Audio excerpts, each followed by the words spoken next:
बहुत समय पहले की बात है। एक गांव में एक आचार्य थे जो आश्रम में रहकर विद्यार्थियों को शिक्षा दिया करते थे। उनकी शिक्षा से प्रभावित होकर दूर दूर से लोग उनसे मिलने और अपनी समस्याओं का समाधान जानने के लिए आया करते थे। एक बार उनके आश्रम में एक व्यक्ति आया जिसका नाम आनंद था। उसने गुरु से अपनी समस्या बताते हुए कहा, आचार्य, मुझसे कोई भी बातें करने में दिलचस्पी नहीं लेता है। मैं जिसके पास भी अपना वक्त बिताने के लिए जाता हूँ तो वो व्यक्ति मुझसे बातें करने से बचने की कोशिश करने लगता है और कोई ना कोई बहाना बनाकर चला जाता है। मैं खुद को बहुत अपमानित महसूस कर रहा हूँ। अब तो मुझे ऐसा लगने लगा है कि मैं बहुत बुरा हूँ। मुझे खुद से घृणा होने लगी है। आचार्य, आप ही कोई उपाय बताएं जिसकी मदद से मैं इस कुंठा से मुक्ति पा सकूं और प्रसन्नता तथा सुकून से भरा जीवन जी सकूं। आनंद की बात सुनकर महात्मा मुस्कुराए और बोले, बेटा, सच्चा ज्ञान ही तुम्हें आंतरिक शांति तथा प्रसन्नता प्रदान कर सकता है। ज्ञान की प्राप्ति मौन रहकर ही की जा सकती है। तुम जितना मौन रहोगे उतना ही दूसरे तुमसे बात करना चाहेंगे, उतना ही तुमसे सलाह तथा ज्ञान प्राप्त करने आएंगे। गुरु की बात सुनकर आनंद ने पूछा, लेकिन आचार्य, मौन रहकर दूसरों को कैसे आकर्षित किया जा सकता है? क्या हमें अपने विचारों को बातचीत के माध्यम से लोगों तक नहीं पहुंचाना चाहिए? गुरु ने धीरे से समझाया, मेरे प्रिय आनंद, मौन का मतलब पूरी तरह से बोलना बंद करना नहीं है। मौन का अभ्यास तुम्हारे अंदर चमत्कारिक बदलाव लाएगा। यह तुम्हारे दिमाग की ताकत को दुगना कर देगा, जिससे तुम्हारी संचार की क्षमता बढ़ जाएगी।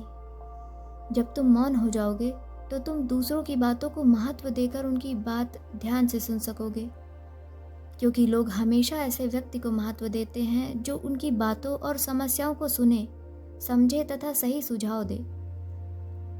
इस तरह से तुम लोगों के मन में अपनी अलग पहचान बनाकर उनका दिल जीत सकते हो। इस रहस्य को जानकर आनंद बहुत प्रभावित हुआ। उसने गुरु की शिक्षाओं को व्यवहार में लाने का फैसला किया। वह हर दिन कम बोलने और लोगों की बातों को ध्यान से सुनकर समझने का अभ्यास करने लगा। धीरे धीरे वह मौन धारण करने की कला में माहिर होता जा रहा था और धीरे धीरे अपने अंदर छुपे ज्ञान से भी वाकिफ हो रहा था। अब लोगों में उसका सम्मान भी बढ़ने लगा था। उसके शांत व्यवहार और मौन रहकर ध्यान से सुनने की वजह से लोग उसे महत्व देने लगे थे। लोग कोई भी कार्य करने या निर्णय लेने से पहले आनंद से सलाह जरूर लेते थे। अब आनंद मौन रहने का महत्व समझ गया था।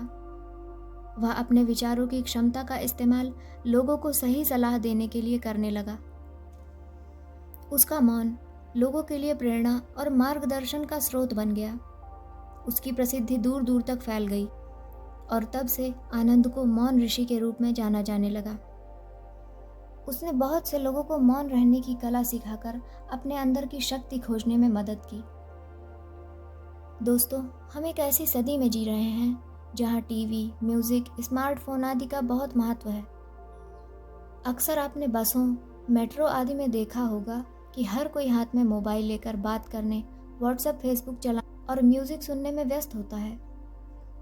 हम जब भी अकेले होते हैं तो अपनी बोरियत को दूर करने के लिए फ़ोन, टेक्स्ट या ईमेल का सहारा लेते हैं। लेकिन क्या आप जानते हैं कि चुप रहना यानी कि कुछ समय अकेले में बिताना हमारे शरीर और दिमाग की अच्छी सेहत के लिए बहुत ज़रूरी है।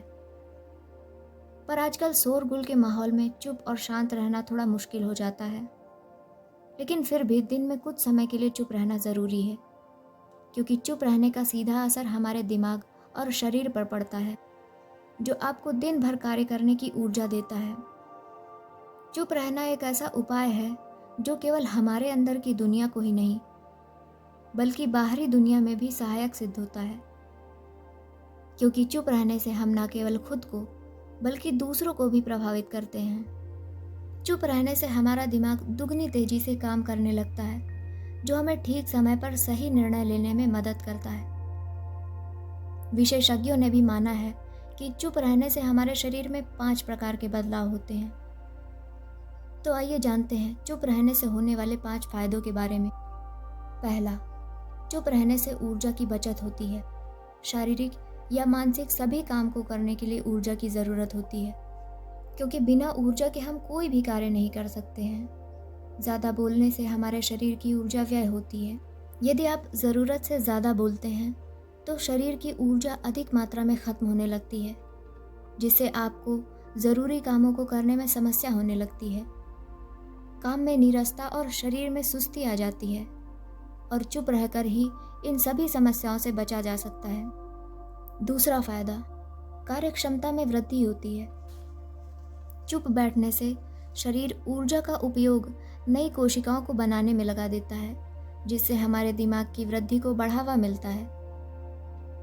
जर्नल में मस्तिष्क स्ट्रक्चर एंड फंक्शन में प्रकाशित 2013 के एक अध्ययन में बताया गया है कि दिन भर में कम से कम 2 घंटे की चुप्पी में पाया गया है कि इसमें दिमाग के हिपोकैम्पस क्षेत्र में नई कोशिकाएं पैदा हो जाती हैं, और हिपोकैम्पस आपके सीखने की क्षमता तथा चीज़ों को याद रखने की क्षमता को कई गुना बढ़ा देता है।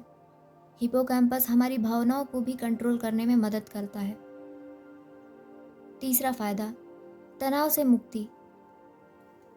आपके आसपास हो रहे शोरगुल की तरंगें आपके कानों के द्वारा दिमाग और शरीर में बहुत बुरा असर डालती हैं, जिससे तनाव पैदा करने वाले हार्मोन्स पैदा होने लगते हैं। इसलिए तनाव से मुक्ति या छुटकारा पाने के लिए थोड़ा चुप रहना ज़रूरी है।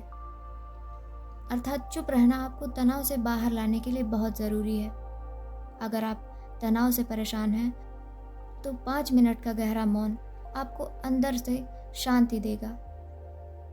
अक्सर जब लोग तनाव में रहते हैं तो अलग अलग तरीके के म्यूज़िक सुनकर आराम करते हैं, मगर वास्तव में म्यूज़िक के बजाय मौन रहने से हमारे शरीर पर अधिक प्रभाव पड़ता है। जब आपको तनाव महसूस हो तो ताज़ी हवा वाले शांत स्थान में कुछ देर के लिए ध्यान लगाकर बैठ जाएं। ये बहुत ही चमत्कारिक रूप से आपके तनाव को कम कर देगा। विशेषज्ञों ने बताया है कि मौन म्यूजिक सुनने के मुकाबले अधिक आरामदायक है। चौथा फायदा, नींद की समस्या से छुटकारा मिलता है। दिन में कुछ देर चुप रहने से आपके शरीर व दिमाग को आराम मिलेगा। शरीर व दिमाग को आराम मिलने से आप शारीरिक एवं मानसिक रूप से स्वस्थ रहेंगे। जिन लोगों को नींद से संबंधित समस्याएं होती हैं, उन्हें दिन में कम से कम 1 घंटे शांत रहने का अभ्यास करना चाहिए। इससे उनकी नींद न आने की समस्या भी खत्म हो जाएगी। 2015 के एक रिसर्च में बताया गया है कि जिन लोगों को नींद आने में परेशानी थी, उन्हें प्रतिदिन कुछ देर तक मौन रहने के लिए कहा गया।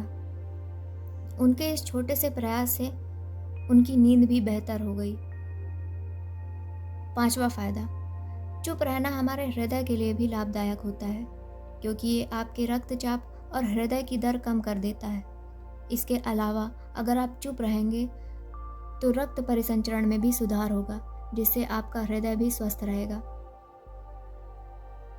वीडियो में लास्ट तक बने रहने के लिए धन्यवाद।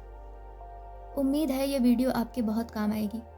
अगर आपने अभी तक वीडियो को लाइक नहीं किया है तो इसे लाइक कर दें और कमेंट करके हमें ज़रूर बताएं कि ये वीडियो आपको कैसी लगी। हर हफ्ते ऐसे ही वीडियो पाने के लिए चैनल को सब्सक्राइब करें और बेल आइकन को दबा दें, ताकि जब भी कोई वीडियो आए तो उसका नोटिफिकेशन सबसे पहले आपके पास जाए।